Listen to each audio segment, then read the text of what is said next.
Hello, good morning guys. Itur ko kayo sa aking pobreng bahay. Ilaw. Sobrang liwanag naman din. Ayan. Konti lang. Ayan ang aking sounds na hindi ko pa na ligpit yung mga kable. Ang aking magandang border, ang aking pobreng bahay na hindi natatapos dahil walang pera. Try ko lang to kung ma-upload ko ba ito ngayon. At dito ako sa hindi pala ako nakapag ng mga tanim ko. Ang aking special na tanim. Ang aking hindi ko pala nadiligan ko ito kagabi, pero ayan, ito ang palasyong sira-sira.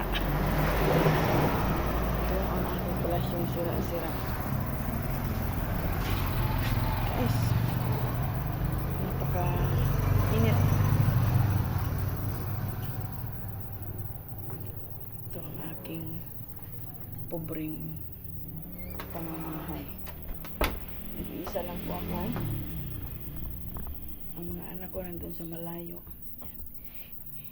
Nasubukan ko nang bumili ng salasit na hulugan, pero sinuli ko. Sayang yung nahulog ko kasi ang bigat.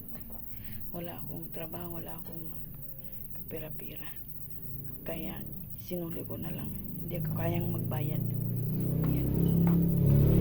Ito ang remembrance ko sa dati kong bahay. Ito lang nakuha ko na gamit ko sa bahay. Yung ibang mga kabinet nandoon sa ex ko. Kasi yung bahay na malaki na niloan niya, sa kanya naibigay dahil hindi ko kayang magbayad. Yan, hanggang dito lang muna guys. Maraming salamat sa inyong panonood. Please don't skip harang guys. My ads, please don't skip. Yan lang ang tanging kikitain namin. Mamakaawa. Thank you everyone.